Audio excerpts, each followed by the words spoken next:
오늘 하나님의 말씀은 하나님의 자녀가 되는 법이라는 주제로 함께 말씀을 살펴보려고 합니다.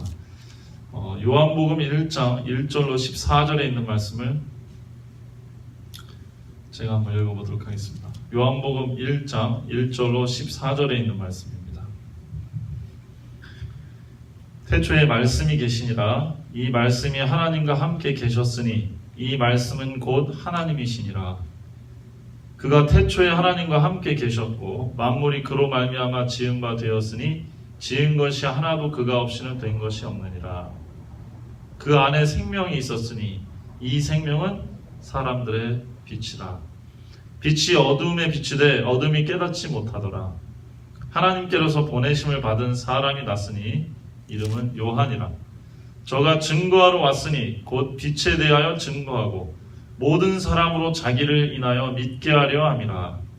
그는 이 빛이 아니요 이 빛에 대하여 증거하러 온 자라. 참 빛 곧 세상에 와서 각 사람에게 비추는 빛이 있었나니 그가 세상에 계셨으며 세상은 그로 말미암아 지은 바 되었으되 세상이 그를 알지 못하였고 자기 땅에 오매 자기 백성이 영접히 아니하였으나 영접하는 자 곧 그 이름을 믿는 자들에게는 하나님의 자녀가 되는 권세를 주셨으니 이는 혈통으로나 육정으로나 사람의 뜻으로 나지 아니하고 오직 하나님께로서 난 자들이니라. 말씀이 육신이 되어 우리 가운데 거하심에 우리가 그 영광을 보니 아버지의 독생자의 영광이요 은혜와 진리가 충만하더라. 아멘. 요한복음 말씀은 좀 쉽지는 않습니다. 요한복음이 되게 굉장히 깊은 책이죠. 그렇죠? 그래서 요한복음을 좋아하는 사람들 굉장히 많이 계시지만은 요한복음의 말씀들이 무슨 뜻인지 명확히 알 수가 어렵다. 알기가 어렵다. 이렇게 말씀하신 분들도 많이 계십니다. 근데 요한복음 1장 이 말씀을 정확히 이해를 하시면 그 다음에 요한복음의 모든 말씀들은 굉장히 쉽게 풀립니다. 지금 1절부터 요한복음 1장 1절부터 14절까지 있는 말씀을 한마디로 제가 정리를 하자면 12절이 중요한데 영접하는 자 곧 그 이름을 믿는 자들에게는 하나님의 자녀가 되는 권세를 주셨다 이 얘기입니다. 그러니까 하나님의 자녀가 되는 이야기를 한 게 요한복음입니다. 그런데 뭐를 영접해야 되느냐 그 앞에 설명한 게 그래서 많은데 한마디로 말하면 예수님이죠. 그죠? 그런데 요한은 이 예수님을 말씀, 빛, 생명 이렇게 세 가지로 얘기를 합니다. 그러니까 생명의 말씀이신 빛이 되신 예수님을 영접하면은 하나님의 뭐가 된다? 자녀가 된다. 요게 요한복음의 이야기입니다. 자, 영접은 뭔지 아시죠? 영접은 손님을 어떻게 하는 거예요? 맞아 들이는 겁니다. 안으로. 그래서 환영하고 그 다음에 접대하는 거. 그게 영접이죠. 그래서 여기 12절 그 영접 다음에는 믿음이라는 얘기가 나왔습니다. 성경에서 말하는 믿음은 영접하는 거죠. 그래서 이 요한복음을 1절부터 14절이 요한복음 전체를 관통하는 핵심인데 키인데 생명의 말씀, 빛이 되는 말씀이 되신 예수님을 받아들인 사람, 영접하는 사람은 하나님의 자녀가 된다. 그 얘기입니다. 그런데 13절에 보니까 이 하나님의 자녀는 혈통이나 육적이랑 관계가 있어요? 없어요? 관계가 없다 이 말이죠. 우리가 11월에 되면은 한국에서는 김장철에 다 한 집으로 모입니다. 혈통이에요? 뭐예요? 혈통. 다 같은 형제이기 때문에 김장 어렵게 담가가지고 나눠 먹고 고기 꺼 먹고 같이 그 김치 새로 담은 거랑 해가지고 삼겹살 꺼 먹는다 그러더라고요. 그게 왜 그러냐? 식구들이라 그렇습니다. 혈통. 그게 가족이죠, 가족. 근데 여기 보니까 생명의 말씀, 빛이 되시는 예수님을 영접하고 믿으면 하나님의 자녀가 되는데 이 하나님의 자녀는 인간이 남자와 여자가 관계를 맺어서 가족 관계가 형성되는 그런 혈통이나 육정, 육체의 어떤 정서, 욕심, 그 다음에 감정 이런 걸로 이루어지는 인간의 연애 이런 걸로 되는 거하고는 상관이 없다는 거죠. 오직 하나님께로 나는 것이다. 하나님의 자녀다. 이건 영의 세계다. 이 얘기입니다. 자, 요한복음을 계속 읽어보신 분들은 지금 이 말씀이 무슨 말씀인지 아실 겁니다. 요한이 이 이후로는 예수님이 개인적인 봉사 혹은 아주 직접적인 봉사한 이야기를, 여러 이야기를 계속 사례로 저 후반부 13장까지 끌고 가다가 13장 이후 예수님 십자가 달려 돌아가신 이후에는 굉장히 심오한 영적인 교훈들, 신학적인 얘기들을 좀 쭉 하다가 결론이 납니다. 다시 말하면 요한은 다른 복음서와 달리 예수님이 개인 봉사한 것을 굉장히 깊이 다뤘는데 그 중에서도 뭘 다뤘나? 어떻게 하나님의 자녀가 되어가는 사람들이 그걸 다뤘습니다. 저는 오늘 우리 성도 여러분들이 다 하나님의 자녀가 되길 참 바랍니다. 참 자녀가 되기를 진짜 바랍니다. 제가 교도소에 가니까 참 좋은 것 중에 하나가 뭐였냐면 개신교인들한테 저희가 배워야 될 것 중에 하나가 고향, 학벌 뭐 이런 거 묻기 전에 예수님의 자녀, 하나님의 자녀인가? 예, 저 크리스찬입니다. 하나님의 자녀입니다. 그러면 오 반가워 형제요 하고서는 다 안아줘요. 자매, 형제 자매라고 많이 부르죠, 그죠? 저희는 그렇게 많이 안 부르는데 개신교에서는 형제님, 자매님 이렇게 불러요. 왜? 누가 부모님이시니까? 하나님의 부모님이시니까. 근데 이 감각이 많이 생생합니다. 그래서 진짜 이렇게 만나면 저희는 좀 약간 장로님, 예, 선교사님 이렇게 하지만 처음에 뭐냐면 형제님이요. 우리 하나님 똑같은 자녀다 이거죠. 자매님 이렇게 불러요. 자매님, 형제님. 왜? 우리가 모두 하나님의 자녀다 이거예요.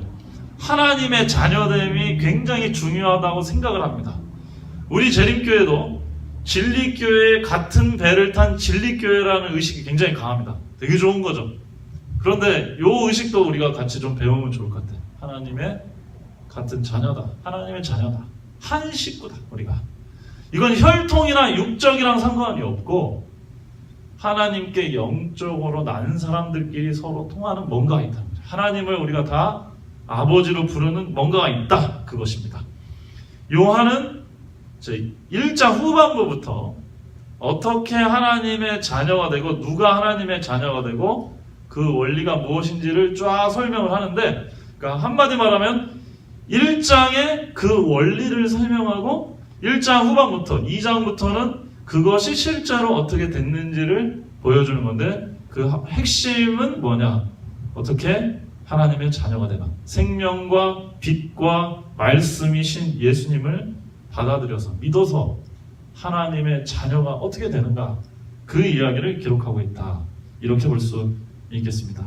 자, 그러면 오늘 저는 2장, 3장, 4장 이야기를 통해서 하나님의 자녀가 되는 내용의 아주 중요한 포인트를 설명을 좀 드리려고 합니다. 자, 요한복음 2장. 근데 2장 첫 반부에는 가나의 혼인잔치가 나오는데 13절부터 제가 좀 읽어보겠습니다. 거기에 보면 성전 정결에 대한 이야기가 나옵니다. 요한복음 2장 13절부터 유대인의 유월절이 가까운지라 예수께서 예루살렘으로 올라가셨더니 성전 안에서 소와 양과 비둘기 파는 사람들과 돈 바꾸는 사람들의 앉은 것을 보시고 노끈으로 채찍을 만드사 양이나 소를 다 성전에서 내어 쫓으시고 돈 바꾸는 사람들의 돈을 쏟으시며 상을 엎으시고 비둘기 파는 사람들에게 이르되 이것을 여기서 가져가라. 내 아버지의 집으로 장사하는 집을 만들지 말라 하시니 제자들이 성경 말씀에 주의 전을 사모하는 열심히 나를 삼키리라 한 것을 기억하더라. 이에 유대인들이 대답하여 예수께 말하기를 내가 이런 일을 행하니 무슨 표적을 우리에게 보이겠느냐. 예수께서 대답하여 가라사대 너희가 이 성전을 헐라 내가 사흘 동안에 일으키리라. 유대인들이 가로되 이 성전은 46년 동안에 지었거늘 내가 3일 동안에 일으키겠느냐 하더라. 그러나 예수는 성전된 자기 육체를 가리켜 말씀하신 것이라. 자, 여기 성전 정결에 대한 얘기가 나옵니다.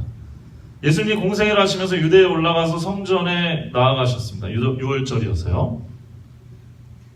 예수님이 기대를 많이 하셨어요. 기대를 어렸을 때 12살에 예수님이 유월절에 참석해서는 충격적인 감동을 받으셨었거든요. 12살에 예수님께서 유월절에 가서 유월절 양이 피를 흘리면서 죽고 그 피가 뿌려지고 막 이런 장면을 보면서 이게 누구 얘기라는 걸 알았어요? 이게 내 얘기구나. 충격을 받았어요. 예수님이 충격적인 감동을 받았습니다. 이게 내 얘기고 내 사명이구나. 그래서 그 성전에 있는 그 많은 그 예식들, 그 다음에 법들 이런 거 가지고 그 랍비들하고 대화하느라고 가족들이랑 있을 생각을 못했습니다. 나중에 예수님이 부모님들이 어디 갔었어? 그러니까 예수님이 왜 걱정하십니까? 내가 내 아버지 집에 있어야 될 줄을 알지 못하십니까? 라고 얘기했습니다. 예수님의 정체성이 12살 때 딱 뭐야 된 거야? 나는 저 유월절 양처럼 죽을 하나님의 아들이지 마리아나 요셉 당신들의 자식이 아니다. 이거를 확정했습니다. 시대성경을 보시면 잘 나옵니다. 그 예수님이 거의 18년이 지나가지고 뭐 했겠어요? 이거 엄청 연구하셨거든요. 이걸 그리고 어떻게 전할지도 엄청 연구하시고 이제 공인이 되어서 유월절 예루살렘에 다시 왔습니다. 우리 옛날에 그런 거 있죠. 저도 가끔 그런 거 느낍니다. 제가 아주 어렸을 때 교회에 나가면 교회 천국 같았어요. 왜냐하면 어른들이 그 누나들이 굉장히 잘해줬고 옥수수 맛있는 거 쪄서 줬고 그때 배고플 때 그 다음에 놀 게 있었고 밤새 놀았고 그래서 부모님 예배드리고 우리는 운동장에서 밤새 숨바꼭질하고 나이 먹게 하고 무슨 구슬치기 하고 딱지치기 하고 밤새 놀았죠. 그죠? 그래도 교회 가는 게 너무 좋았어요. 그래서 가끔은 저희 어머니 되게 시골 교회를 같이 나가서 안식교회 찾아서 나가시면은 교회가 쬐끔해도 뭐 이 건물의 4분의 1만한 그런 교회도 저희가 한번 가본 것 같아요. 목사님 막 후광이 나는 것 같았고 성도님 한 명 한 명이 다 천사 같았습니다. 이제 막 그런 기억이 있어요. 좋은 기억이. 근데 나이가 들어가지고 이렇게 교회 생활 오래 하다 보니까 좋은 면만 보입니까? 안 좋은 면도 보입니까? 실망이 좀 돼요. 저도. 제가 신학 공부하는데 교수님들도 싸우시니까. 그래서 이게 내가 어렸을 때 본 그런 게 아니구나 막 이런 생각이 드는 거죠. 지금 예수님도 비슷한 상황입니다. 예수님도. 근데 예수님은 가만히 계시지 않고 어떻게 했어요? 이 성전을 청소를 해버렸습니다. 장사하는 사람들 보고 다 나가라고. 물론 노끈 들고 했으니까 그렇게 막 진짜 막 이렇게 무섭게 하시지는 않았겠지만 그 위험, 그 용기 이런 게 무서웠다고. 그래서 사람들이 도망갔다 그랬죠. 어쨌든 장사하는 사람들이 가득 찼습니다. 원래는 아버지 집은 기도하는 집인데 성전의 원래 목적이 뭐예요? 그러니까 성도들이 와서 누구를 만나는 거예요? 하나님 만나는 것이잖아요. 예수님은 자기가 유월절에 성전에 와서 자기가 누군지 아버지가 누군지를 명확하게 알고 갔습니다. 그 성전의 기능이 그때만 해도 기능을 한 거였죠. 예수님이 와서 보니까 내가 누군지 나의 아버지가 누군지 이 성전에 와서 사람들이 알 수가 있어요? 없어요? 없어요. 돈이 많은 사람은 좋은 잼을 잡아다가 제사 드리고 하나님께 복 달라고 그러고 장사하는 집이 됐다고요. 그러니까 이 교회는 원래는 교회가 이 땅에 있는 이유는 우리 아버지가 누군지를 알게 해주는 곳이죠. 그렇죠? 성소가 기능한다는 것은 우리 아버지가 누군지, 그래서 내가 누군지, 그래서 하나님 아버지와 내가 관계가 회복되는 곳, 예배하는 곳이 뭡니까? 우리 교회죠. 예수님은 12살 때 그 교회를 경험을 했었는데 이제 30살에 가서 보니까 그 교회가 아니야. 다른 사람들 같아서는 이 문제를 쉬쉬하거나 눈치를 봤을 텐데 예수님은 개혁을 하려고 했습니다. 그러니 사람들이 놀라서 막 나가다가 다시 들어와 정신 차려서 들어와가지고는 18절에 보면 젊은 사람이 말이야 이 교회를 다 뜯어고치려고 그러네? 당신이 뭐야? 권세가 어디 있어? 어디서 온 사람이야? 하늘로서 왔어? 그럼 표적 대봐. 이렇게 얘기를 한 겁니다. 예수님이 표적 되겠소. 근데 당신들이 기대하는 그런 표적이 아니고 당신들이 이 성전을 헐면은 내가 사흘 만에 다시 세우겠소. 이렇게 알듯 모를 듯한 얘기를 했습니다. 그래서 사람들이 이 성전 말이야 짓는데 46년 걸렸거든. 당신이 지금 나이도 어린 당신이 말이야 사흘 만에 어떻게 짓느냐. 요한은 이것이 예수님의 몸을 상징한다 이렇게 얘기했습니다. 이 지금 성전 정결의 이야기에 정말 중요한 이야기들이 다 담겨 있는데 오늘은 3장 4장하고 연결되는 이야기만 잠깐 합니다. 성전 정결을 예수님께서 얘기를 하시면서 성전은 하나님께 예배하고 하나님이 누군지 내가 누군지를 알고 하나님을 예배하는 곳인데 그게 더럽혀졌어. 그래서 성전의 기능을 다시 회복시키는 얘기를 하면서 표적을 보여달라 그러니까 내가 성전이다 그 얘기를 했습니다. 정리를 하자면 나를 통해 그러니까 당신들이 하나님을 알고 죄가 해결되고 하나님을 만날 수 있고 하나님을 경배할 수 있다 이렇게 된 겁니다. 자 3장으로 넘어갑니다. 3장으로 왜 이야기가 넘어가냐면 표적 때문에 그래요. 표적입니다. 재밌는 거는 바리새인과 서기관들과 랍비들은 예수님 보고 당신이 이런 일을 하니 교회를 개혁하려고 하니 표적 보여주셔 이랬는데 니고데모는 뭘 보고 예수님을 나왔다고 그랬냐면 1절과 2절을 제가 읽겠습니다. 바리새인 중에 니고데모라 하는 사람이 있으니 유대인의 관원이라 그가 밤에 예수께 와서 가로되 랍비여 우리가 당신은 하나님께로서 오신 선생인 줄 아나이다. 하나님이 함께 하시지 아니하시면 당신의 행하시는 이 표적을 아무라도 할 수 없습니다. 니고데모는 뭘 봤어요? 표적을 봤습니다. 바리새인과 서기관 랍비들은 표적 보여주세요 그러는데 이 니고데모는 표적을 봤어요. 아무도 성전에 대해서 얘기도 못하고 성전의 질서를 제도를 바꾸자고 말도 못하고 다 조심조심하고 있는데 젊은 이 사람은 그 신적 권위로 다 정결케 했단 말입니다. 니고데모는 그걸 표적으로 봤습니다. 그러니까 니고데모는 다른 랍비나 바리새인이나 이런 사람보다는 뭐한 사람이에요? 영적으로 훨씬 훌륭한 사람이죠. 표적이 뭔지를 봤습니다. 예수님이 사실은 표적을 보여주고 있었거든요. 그런데 마음에 화인 맞은 이 랍비들은 예수님의 표적을 받아들이기가 싫기 때문에 자기들이 원하는 막 천둥치고 막 이런 난리가 나는 이런 표적을 한번 보여봐라 라고 예수님을 시험한 거죠. 그런 요구를 하는 사람들에게 예수님은 다른 얘기를 할 수밖에 없었습니다. 그런데 이런 니고데모에게 예수님은 3절에 예수께서 대답하여 가라사대 진실로 진실로 내게 이르노니 사람이 거듭나지 아니하면 하나님 나라를 볼 수 없느니라. 참 희한하죠. 니고데모는 랍비들보다 뛰어났습니다. 영적으로. 표적을 보고 나온 겁니다. 이거 아무나 못하는 일인데 이 교회를 정리하는 일을 어떻게 하셨습니까? 대단한 사람이시네요. 젊은 분 같은데 능력 있는 분이 대단하시네요. 그러니까 그 니고데모에게 예수님께서 단도직입적으로 딱 하신 말씀이 거듭나야 된다. 너 니고데모야 너 거듭나야 된다. 이 배경을 여러분들이 좀 이해를 하셨으면 좋겠습니다. 니고데모는 아마 바리새인과 서기관들보다는 내가 뭐하다 생각했을까요? 좀 낫다고 생각했겠죠. 그래서 선한 선생님이요. 당신이 하는 일 하나님이 하는 일 아니면 안 될 것 같은데 자기가 알아보고 있습니다. 그리고 나온 겁니다. 거꾸로 예수님도 니고데모가 영적으로 수준이 좀 있다는 것을 아셨죠. 그래서 단도직입적으로 말씀하셨죠. 랍비들은 이해 못해요. 그래서 더 어려운 얘기를 했습니다. 이 성전을 헐라 그러면 3일 만에 다시 세우겠다. 무슨 말인지 몰라요.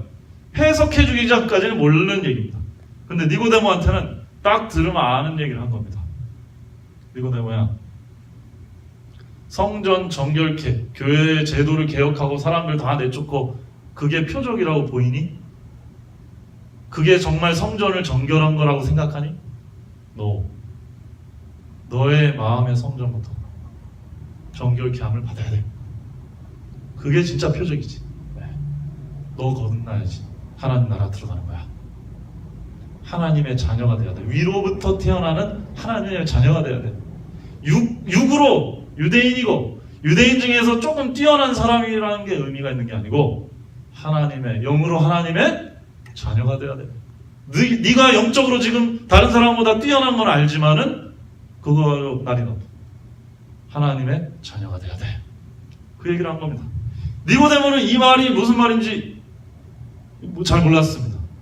그러나 우리가 아는 대로 예수 그리스도께서 십자가에 달려 돌아가신 이후에 전에 은유하였던 아리마대 사람 요셉과 그 다음에 밤에 찾아왔던 니고데모가 예수님한테 나아가죠. 사람들 많은데 이게 뭔지를 깨달은 겁니다.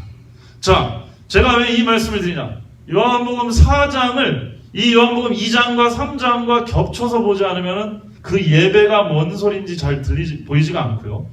화이트인이 쓰신 시대의 소망의 핵심은 갈보리 십자가에 물론 비중이 있지만은 신학적으로 구원론을 가장 자세하게 설명한 부분이 이 세 챕터입니다.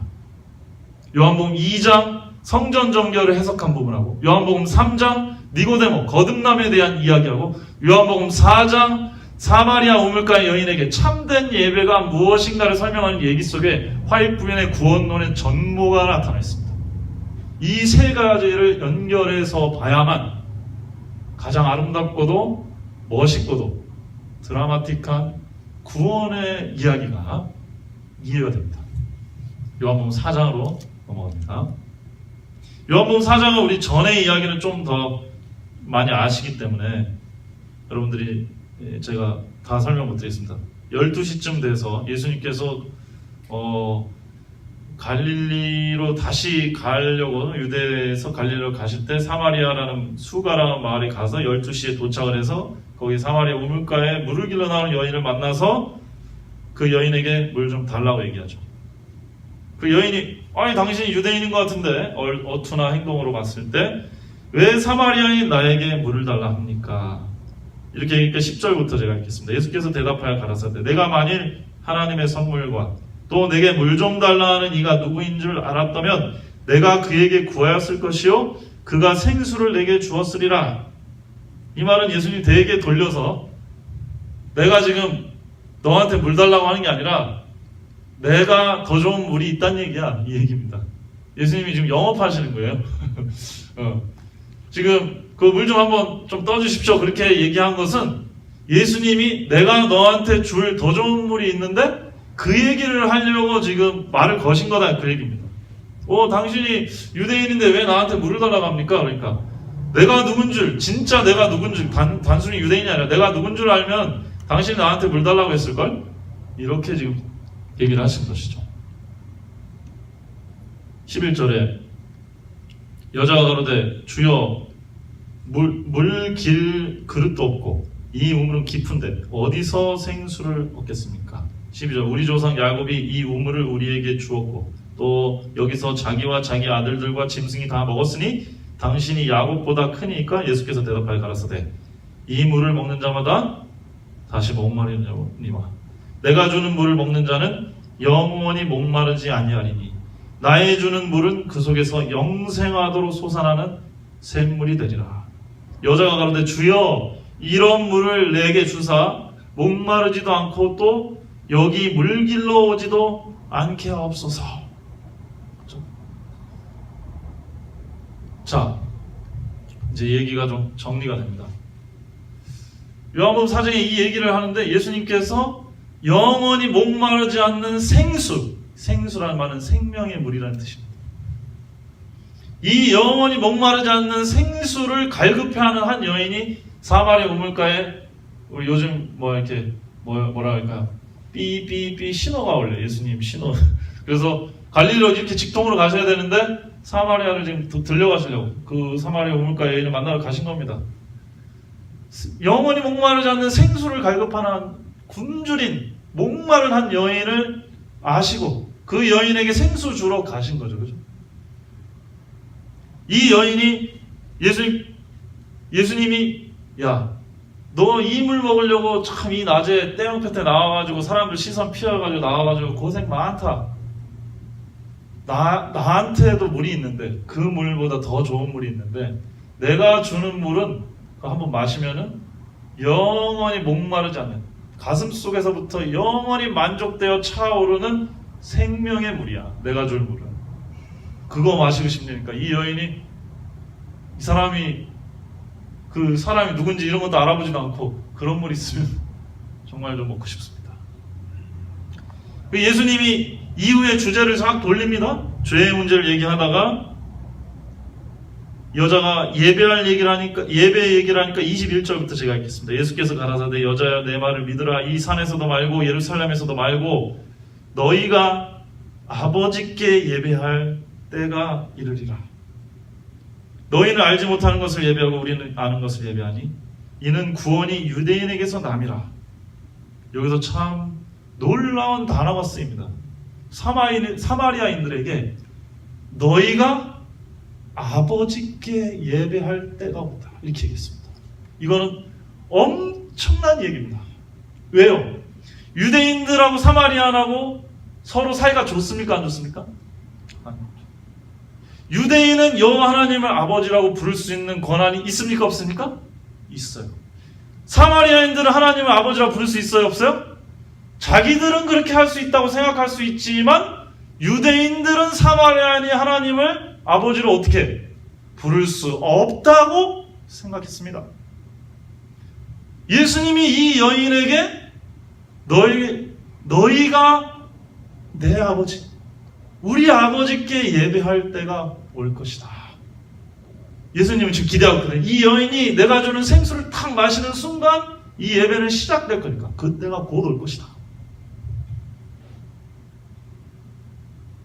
23절 아버지께 참으로 예배하는 자들은 신령과 진정으로 예배할 때가 오나니 곧 이때라, 지금이라. 아버지께서는 이렇게 자기에게 예배하는 자들을 찾으신다. 아버지가 지금 자식을 찾고 있다. 지금 하나님 아버지가 잃어버린 자식을 찾고 있다. 잃어버린 자식들을 찾아서 예배를 받는다는 얘기는 뭐예요? 자식들이 아버지의 마음을 그 전에는 모르다가, 그렇죠? 아버지가 우리를 얼마나 사랑하는지 모르고 혹은 우리를 미워하는 줄 생각하고 자기 마음대로 미친 듯이 살았다는 거예요. 그런데 아버지가 우리를 찾고 있고 그 아버지가 우리를 사랑한다는 걸 깨닫게 되면은 아버지 미안해요. 내가 그것도 모르고 이렇게 했네. 그렇게 하면서 아버지의 사랑에 반응하는 예배가 시작될 거다, 그 얘기입니다. 그래서 이렇게 예배하는 자들, 하나님의 품성을 제대로 알아가지고 하나님께 경배와 찬송을 올린 사람들이 있을까 하고 지금 찾고 계시다, 그 얘기입니다. 누굴 통해 찾고 있어요? 예수님 통해 찾고 있는 거죠. 그 찾는 걸 어떻게 알아요? 예수님이 지금 사마리아 우물가 여인에게까지 왔잖아, 그죠? 그래서 내가 메시아다 이 얘기했을 때 이 여인이 깜짝 놀란 겁니다. 아버지가 지금 잃어버린 자식을 찾고 있는 그 찾는 마음이 나를 통해서 너한테까지 와가지고 지금 사람들의 눈을 피해 땡볕에 물들어온 너에게 영원한 생수를 주러 이렇게 왔다고. 이 여인이 이 말을 듣는 순간 그의 마음에 감격이, 말할 수 없는 감격이 샘솟듯 솟아나기 시작했습니다. 하나님은 영이시니 예배하는 자가 신령과 진정으로 예배할지니라. 여자가 가로되 메시아 곧 그리스도라 하는 이가 오실 줄을 내가 아느니 그가 오시면 모든 것을 우리에게 고하시리다. 하나님 아버지에 대한 모든 것을 메시아라는 사람이 오면 다 설명해 주겠다. 나 그걸 기다리고 있다. 아버지가 나를 찾아올 거를 나는 생각하고 기다리고 목말라서 지금 애타게 기다리고 있다고.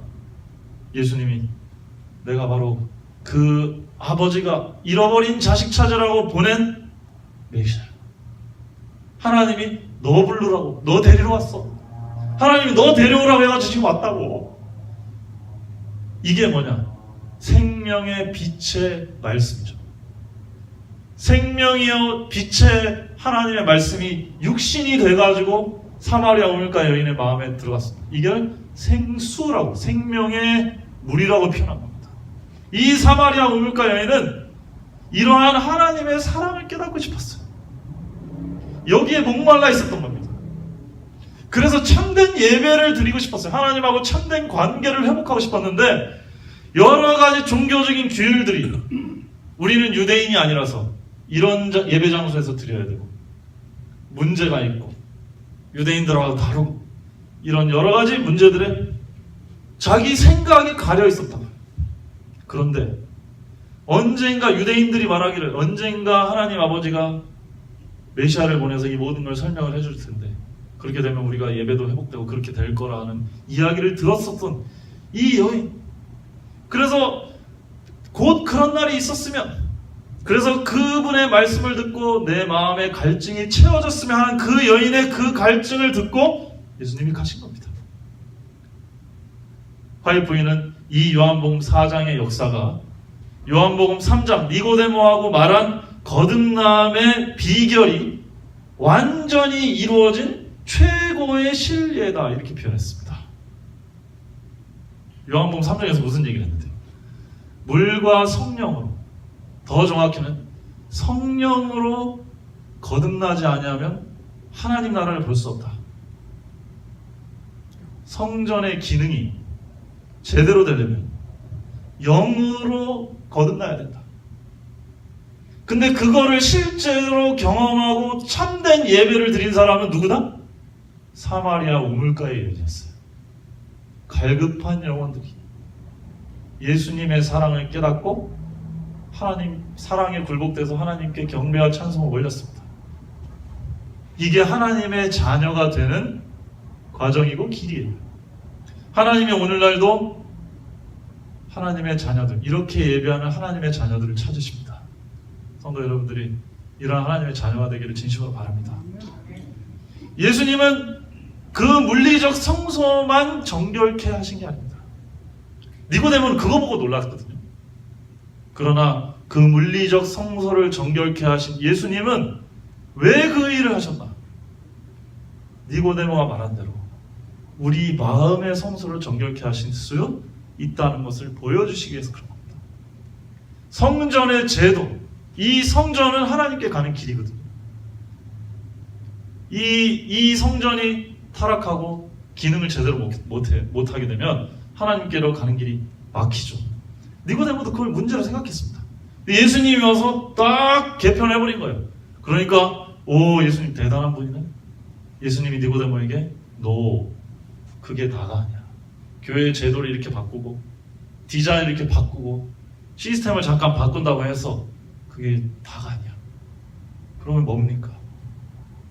너의 마음이 하나님의 영으로 변해야 돼. 너의 마음의 성전이 변해야 돼. 그래야 하나님의 나라가 임하는 거야. 한 사람 한 사람이 하나님의 영으로 거듭나지 아니하면 이 교회가 뭐 의자를 바꾸고 디자인을 바꾸고 아무리 바꿔도 또 시간이 지나면 또 재기능을 하지 못하게 되죠. 내가 이 땅에 온 이유는 이거를 제대로 알려주기 위해서야. 영으로 하나님께 예배하는 자들, 유대 예루살렘에서 예배하지 않아도 간절한 마음으로 목마름으로 하나님 아버지를 찾는 사마리아 우물가 여인은 성전이 회복됐습니다. 그녀는 자신이 목마름으로 하나님의 나라를 찾았고 아버지를 찾았어요. 예수님이 그 여인에게 생명수로 다가왔습니다. 이게 요한복음의 구조예요. 생명의 빛의 말씀이, 그 말씀이신 예수님이 여인의 갈급한 심령에 빨려 들어가자 이 여인은 육정으로나 혈육이 아닌, 혈육으로는 유대인이 아닙니다. 사마리아인입니다. 그러나 영으로는 하나님의 딸이 됐습니다. 그 즉시로 하나님의 딸이 됐습니다. 그래서 사람들을 막 끌어당기고 하나님께 그 영혼들을 제물로 갖다 바치는 정말 하나님의 딸이 됐습니다. 교회의 변화는 어디서부터 오는가? 요한복음은 그 얘기를 하고 있습니다. 우리는 어쩌면 니고데모 같은 정도일 것 같아요. 중간에서. 아닙니다. 우리는 사마리아 우물가 여인이 돼야 됩니다. 우리는 예수님으로부터 오는 생수를 마시지 않으면 하나님의 자녀가 될 수 없습니다. 우리는 우리가 목마르다, 우리 자신이 목마르다는 것을 알아야 됩니다. 니고데모는 자기에게는 큰 문제가 없다고 생각한 거예요. 제도와 디자인과 건물 이런 게 바뀌면, 주변이 바뀌면 이스라엘 종교가 좀 더 한 단계 업그레이드 될 거라는 기대를 가졌습니다. 예수님이 너의 마음이 거듭나야 돼. 영으로 하나님의 자녀로 다시 태어나야 돼. 그 일이 어떻게 됩니까? 그렇게 공부 많이 하고 교회에 오래 다닌 니고데모는 깨닫지 못한 것을 사마리아 우물가 여인은 한 번에 붙잡고 하나님의 딸이 되어버렸습니다. 왜요? 하나님 아버지를 오랫동안 찾아왔거든요. 그분 아니면 나는 살 수 없다. 그래서 예수님이 그 여인에게 찾아가서 나에게 이런 생수가 있다. 하나님의 나라의 자녀로 살 수 있는 길이 있다. 알려줬을 때 이 여인은 그 생명의 말씀, 빛의 말씀, 생명의 생수를 벌컥벌컥 마셔버렸습니다. 내가 곧 그 메시아라니까. 바로 그분을 영접하고, 봐라, 지금 메시아가 와가지고 무슨 일을 하는지 봐라. 나에게 대한 모든, 내가 그동안 갈급했고 하나님을 찾았던 모든 것을 얘기한 바로 이 사람 메시아를 봐라. 하나님 아버지가 잃어버린 자녀 찾으러 보낸 저 예수를 보라. 그리고 마을 사람들한테 가가지고 전도한다니까. 이게 교회가 완전히 바뀐 겁니다. 여기에 하나님께 진정으로 예배하는 자들이 사마리아 땅에 선 겁니다. 예루살렘은 제도를 바꿨는데도 더러웠어요. 여전히. 왜요? 사마리아 우물가 여인처럼 갈급해서 하나님을 찾는 사람들이 너무 적었거든요. 니고데모처럼 영적으로 뛰어난 사람도 재고 있습니다. 내 마음을 예수님이 얘기를 하시네요.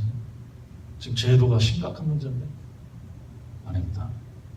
우리가 하나님의 자녀가 되는 것이 가장 중요합니다.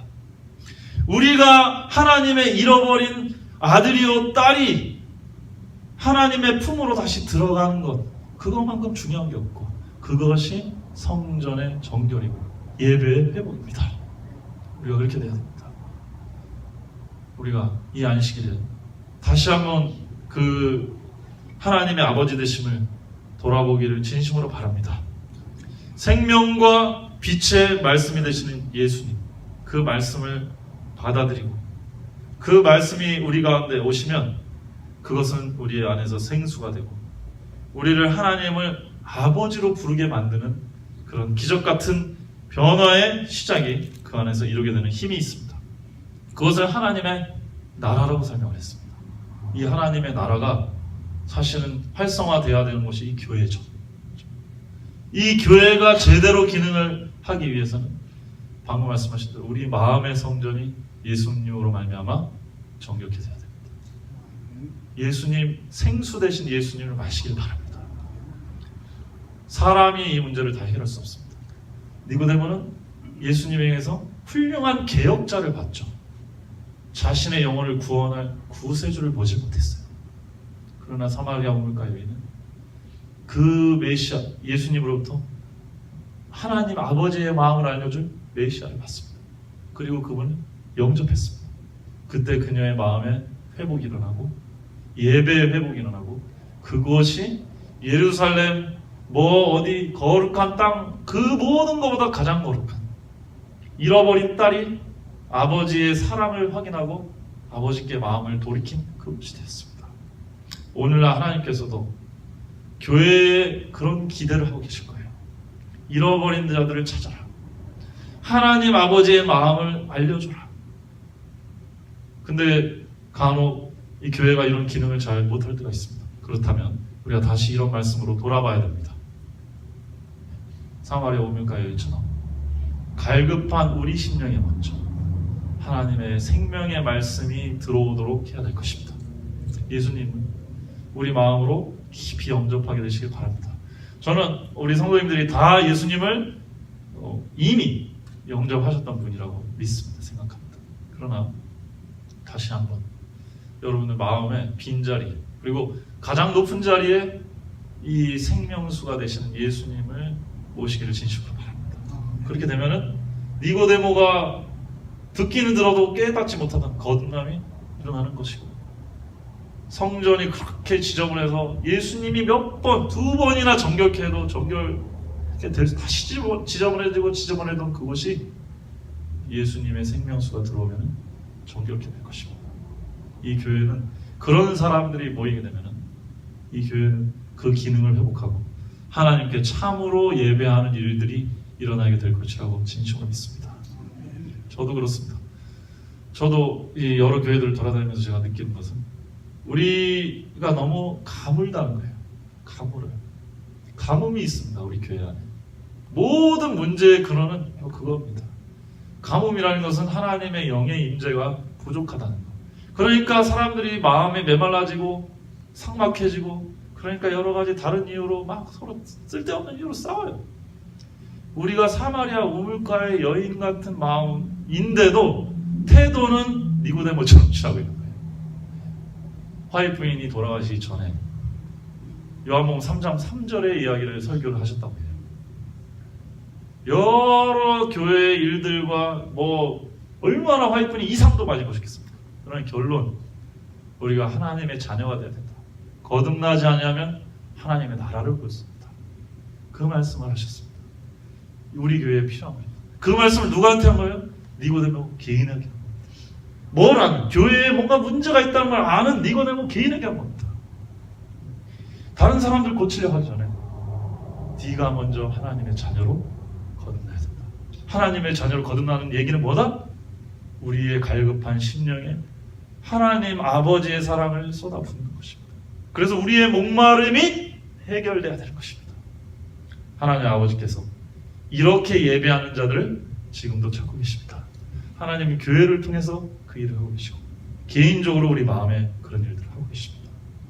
하나님 아버지 사랑이 뭔지도 모른 채 미친 마음을 품고 세상을 헤매면서 사는 그런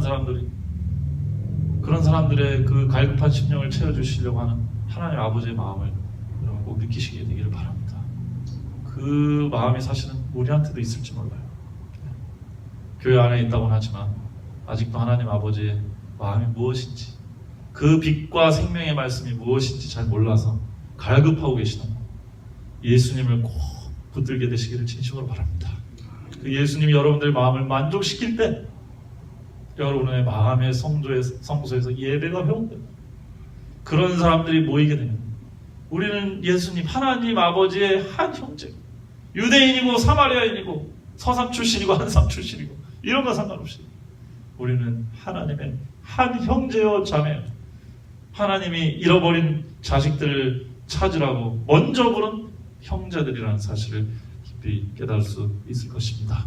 오늘 우리 이 교회에 하나님의 영이 충만하게 내려서 하나님의 자녀가 많이 일어나게 되기를 진심으로 바랍니다. 육으로 난 것은 육이요, 성령으로 난 것은 영입니다. 예수님을 영으로 만나시기를 진심으로 바랍니다. 말씀 마치겠습니다.